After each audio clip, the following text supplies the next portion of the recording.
No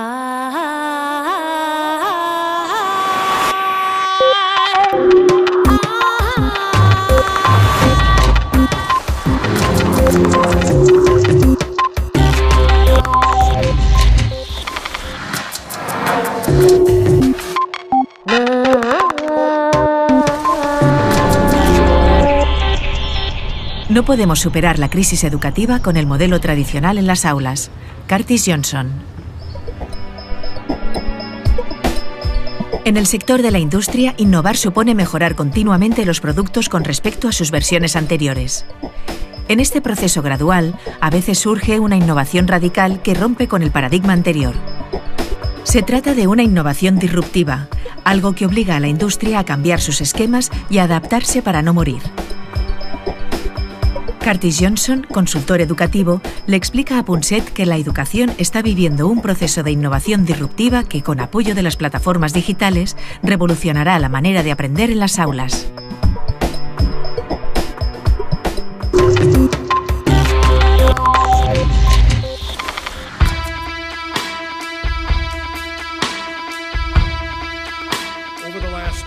Durante los últimos 10 o 20 años, en casi todo el mundo, el sector educativo ha dejado de centrarse en el acceso y ha pasado a centrarse en la expectativa, la de que todos los jóvenes tienen que prepararse para la economía y la sociedad que intentamos forjar. Mi hipótesis es que no podremos lograrlo. No podremos superar ese desafío con el modelo tradicional en las aulas. Es logísticamente imposible y financieramente insostenible. La buena noticia es que la plataforma tecnológica de la que disponemos hoy en día sí nos permite hacerlo, y además de formas inconcebibles en el pasado. Cart, me gustaría que los telespectadores entendieran lo que significa innovación disruptiva. La idea más arraigada es que la innovación es cualquier cosa menos disruptiva. Pero ahora llegas tú y nos dices que si queremos hacer algo nuevo, algo útil en el ámbito de la educación, debemos optar por la innovación disruptiva. Sí, es sorprendente y fundamental. Ante la palabra innovación, se suele reaccionar como si fuera un mero sinónimo de mejora, de algo que se perfecciona cada vez más. Así es como lo vemos más a menudo. Constatamos que, con la mayoría de productos y servicios, a quienes nos los proporcionan, les conviene mejorarlos continuamente para que nos gusten más y los compremos más. Podemos pensar aquí en los productos. Durante mucho tiempo, las cámaras fotográficas no pararon de mejorar. Cada vez eran más interesantes, tenían más capacidad. Las películas fotográficas eran de grano más fino, más coloridas y con más resolución. Si esperabas un año o dos, podías comprarte una cámara nueva que superaba con creces la anterior. Sin embargo, en algún momento, cuando la ciencia encontró la manera de sustituir los carretes por la imagen digital, de repente, todos los que invertían en mejorar cámaras analógicas, que era una forma de innovación continua, y que iban mejorando. Sí. Bueno, pues de repente se vieron trastocados por las cámaras digitales. Que eran muy malas al comienzo. Hasta el punto de que es muy difícil encontrar un sitio para comprar carretes en la actualidad. Este es un ejemplo de innovación disruptiva. Se podría decir que lo mismo que pasó con las cámaras analógicas sucedió con la música. Me refiero a que la industria musical, como la entendíamos tradicionalmente, trabajaba para que los soportes, los medios en los que se ofrecía la música, mejoraran todo el rato. El disco compacto era infinitamente mejor que los antiguos discos en vinilo. Es cierto, ya.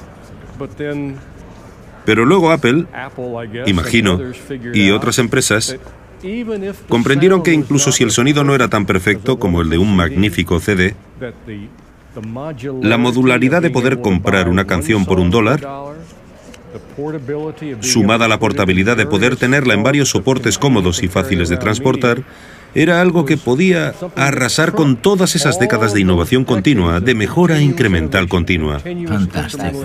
Y eso puso patas arriba toda la industria musical. La tesis de nuestro libro es que deberíamos mantenernos atentos porque lo mismo está sucediendo en la industria educativa. Lo primero con lo que nos encontramos, por supuesto, es que la gente no está acostumbrada a pensar que las escuelas formen parte de una industria o sector. Como mucho creen que son simplemente otro servicio público básico.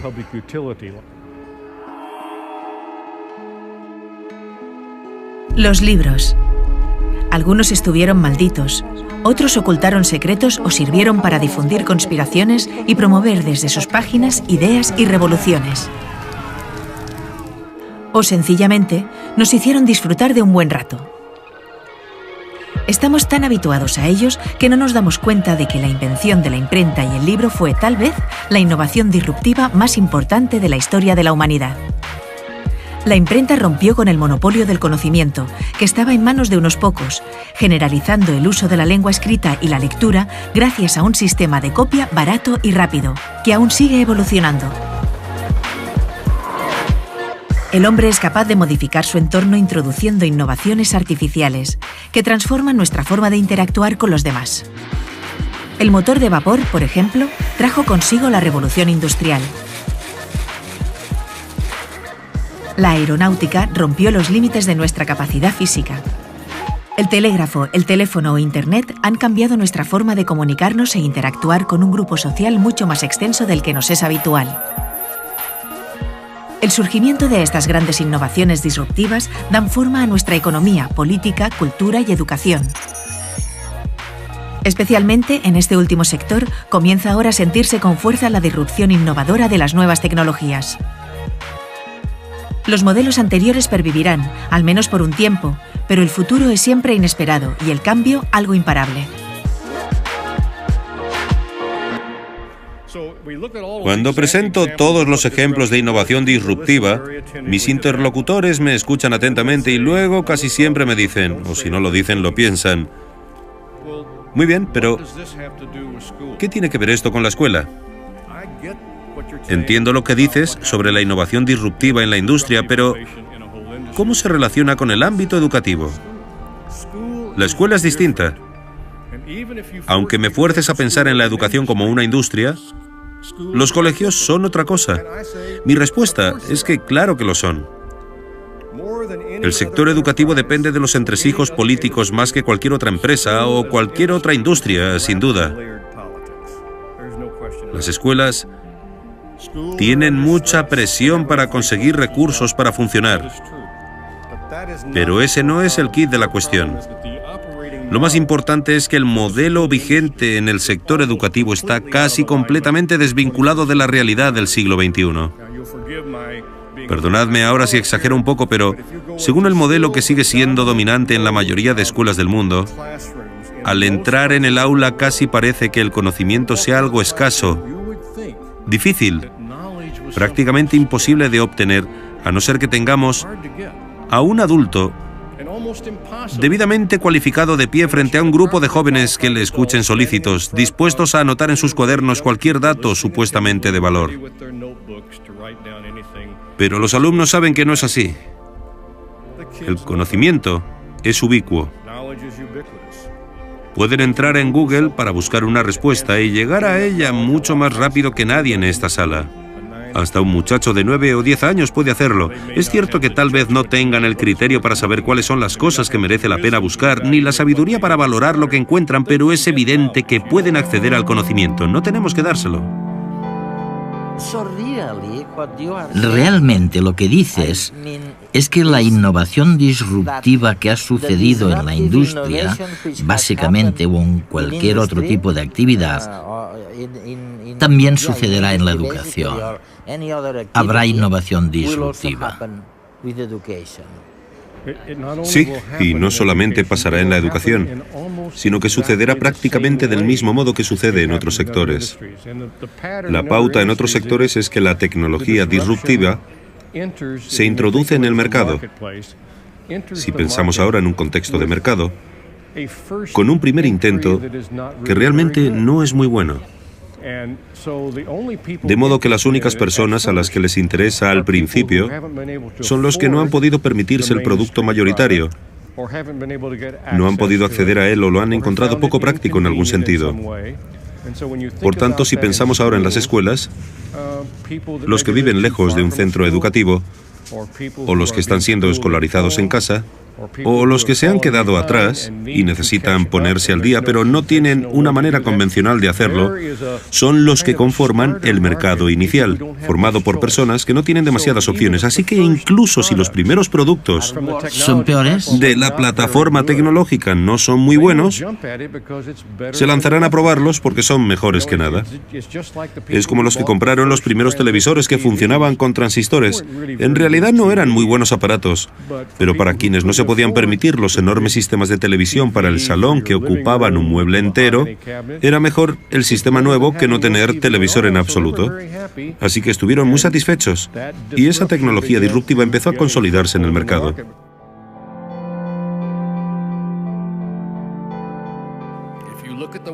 Mirando el modelo de aula dominante, uno podría pensar que todos los alumnos aprenden las mismas cosas de la misma manera, el mismo día, en el mismo lugar y al mismo ritmo. Hay quien lo describe como un autobús que va por la carretera hacia el instituto y que está programado para detenerse únicamente en ciertos lugares, en paradas durante un tiempo concreto.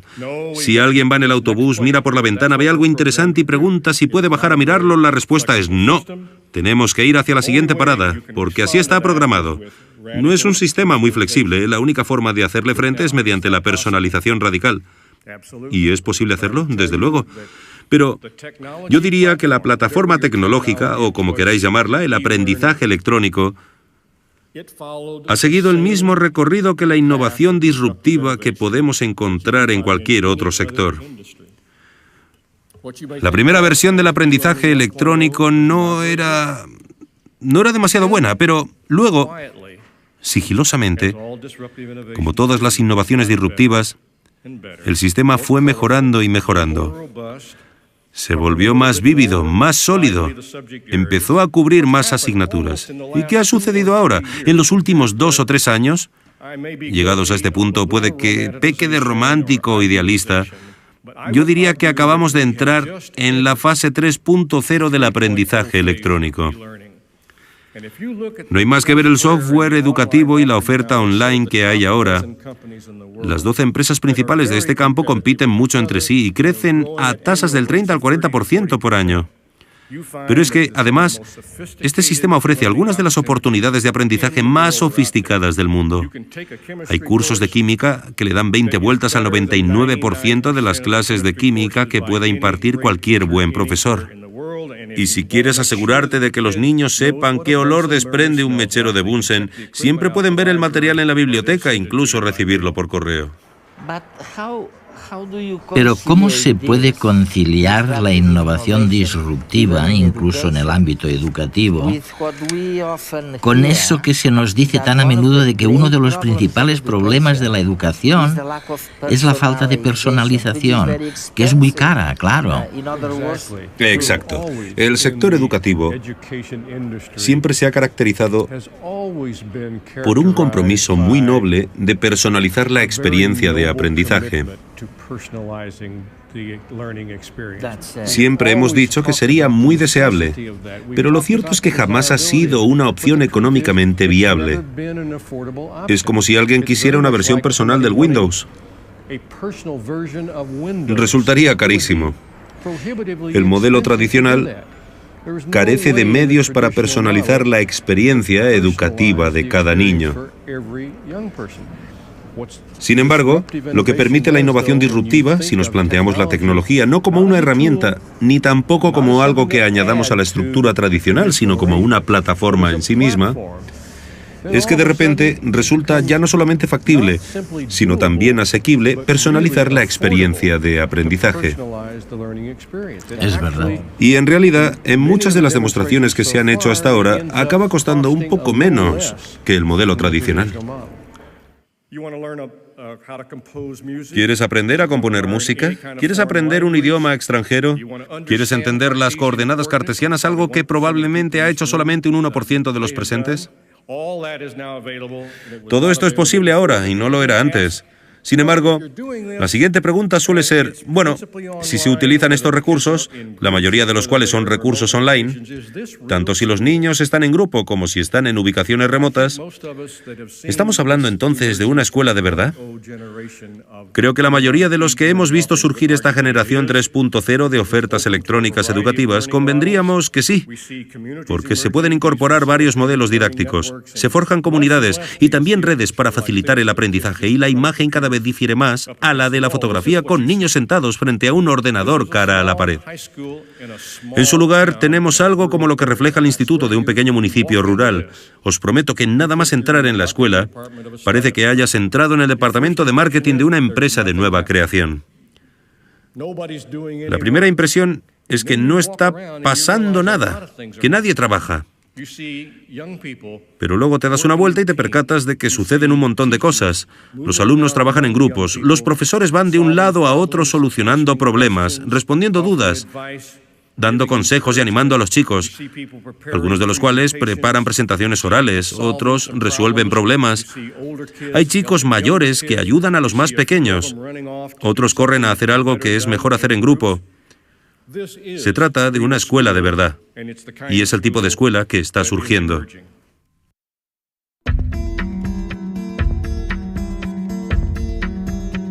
De alguna manera, el modelo vigente en el sector educativo está casi completamente desvinculado de la realidad del siglo XXI.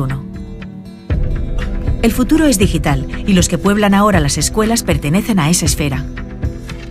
El sistema educativo está en crisis por muchas razones, y su modificación paulatina es demasiado lenta para la disrupción que las nuevas tecnologías está introduciendo en las aulas. Es difícil seguir adoptando el modelo de una clase estática con un profesor al frente de un grupo de alumnos que lo escuchan atentos, anotando en sus libretas. El cambio está rompiendo la jerarquía profesor-alumno por un sistema más cooperativo entre los estudiantes que trabajan en equipo y se supervisan entre sí bajo la mirada del maestro. Las nuevas tecnologías nos están desvinculando progresivamente de la escuela como centro de conocimiento, por un sistema más abierto, el de Internet, en el que una información muy dispar es accesible desde cualquier punto del planeta. El aprendizaje de la nueva generación también debe ser fluido y multidimensional. El uso de las nuevas tecnologías ha acostumbrado a los alumnos a mezclar conocimientos y no responden bien a nuestra manera lineal de presentarles las cosas. La tendencia en educación es hacia la personalización. El alumno mismo elegirá la información con la que desee trabajar y administrará su ritmo de aprendizaje bajo la supervisión de un tutor, quien habrá de seguir también el desarrollo emocional de sus estudiantes. Por último, el aula perderá su entidad física. Ahora podemos aprender online química desde cualquier lugar del mundo y en el mejor de los laboratorios, hacer una excursión al Museo de Historia Natural de Londres o aprender a tocar un instrumento musical desde casa. Aún más, podemos compartir nuestra experiencia con los demás gracias a Internet. No hay duda de que el nuevo sistema presentará problemas y tendrá que solventar dificultades. Pero el futuro está en manos de las nuevas generaciones y debemos apoyarlas a que descubran su potencial.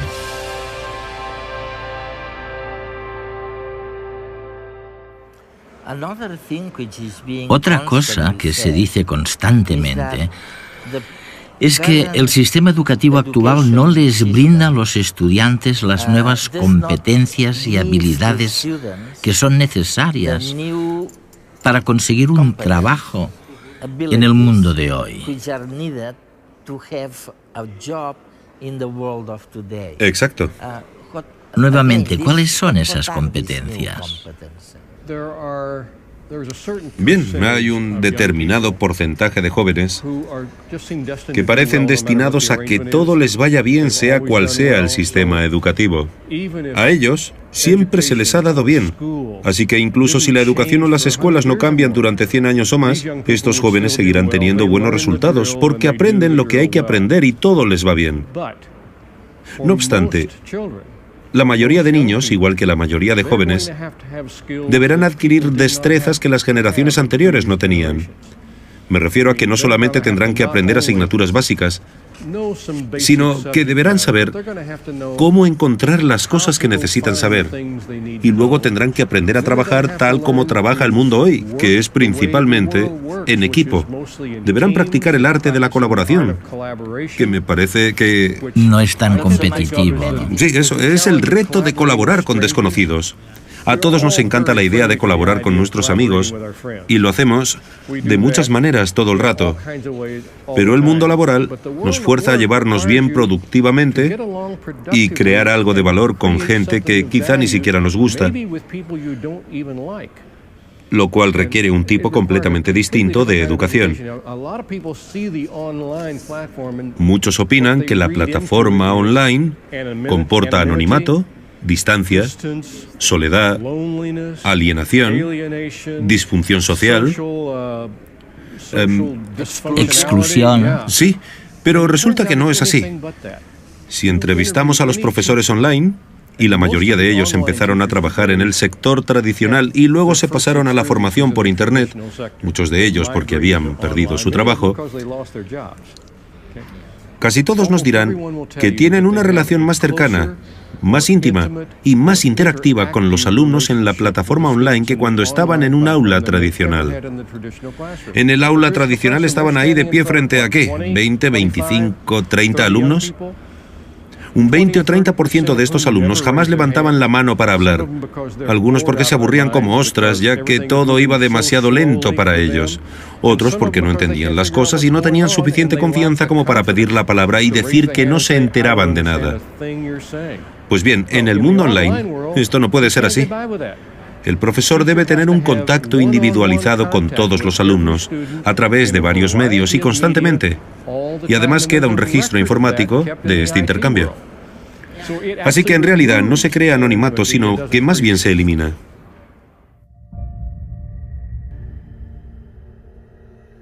El 28,4% de los jóvenes españoles abandonan sin finalizar la enseñanza secundaria. Una cifra que ha mejorado en 3 puntos en el último año, pero que aún es el doble de la europea. ¿Qué está ocurriendo? Curtis Johnson menciona que una de las posibles causas del elevado abandono escolar de los últimos años es la burbuja inmobiliaria. ¿Para qué estudiar si era más fácil hacer dinero en el sector de la construcción, donde la oferta de trabajo era alta? Sin embargo, algo se quebró profundamente en 2008, cuando se inició la crisis en la que vivimos ahora. El Dow Jones de la Bolsa de Nueva York ha sufrido la mayor caída en puntos de su historia. La burbuja explotó y la tasa de desempleo juvenil española alcanzaba en el primer trimestre de 2011 un 43,6%. Toda una generación perdida con pocas posibilidades de labrarse un futuro en España, o incluso fuera de España, porque nuestro nivel de idioma sigue siendo una barrera.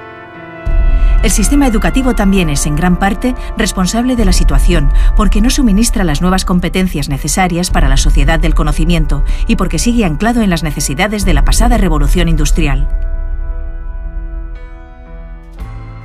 La sociedad actual no puede permitirse este nivel de deserción escolar.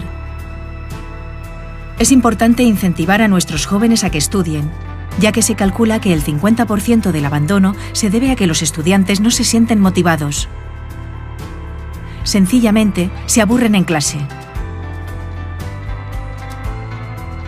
El problema al que se enfrenta la educación no solo en España, sino en todo el mundo, es cómo recuperar a ese colectivo de jóvenes.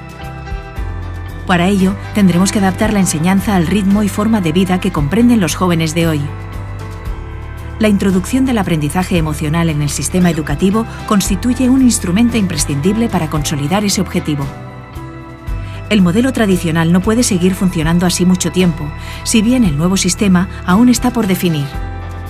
No sabemos cómo será, pero sí que hablará la lengua de la nueva generación digital y encontrará apoyo en el desarrollo de las nuevas tecnologías.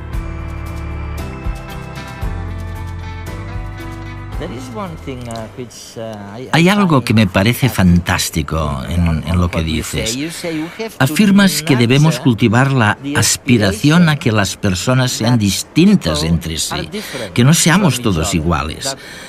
que todos somos en realidad diferentes. Sí, sí.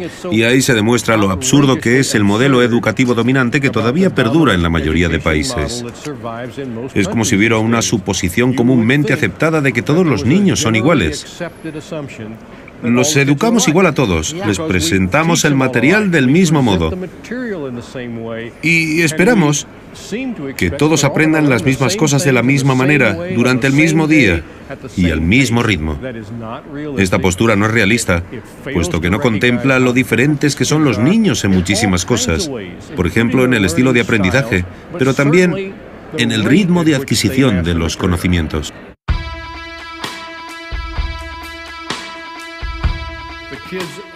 Los niños ya están aprendiendo lo que consideran relevante mediante la plataforma tecnológica en la que viven y respiran. Tenemos dos opciones: o negarlo y oponernos a ello, o aceptar la innovación. Y la razón por la que es importante hacerlo, para volver a lo que dije al principio, es que ninguna nación, ningún país, ningún lugar del mundo puede permitirse el lujo de perder a la mitad de los niños en el sistema. Y la única manera de no perderlos es aceptar la innovación. La plataforma tecnológica nos permite rediseñar la educación de formas inconcebibles en el pasado. Curtis Johnson.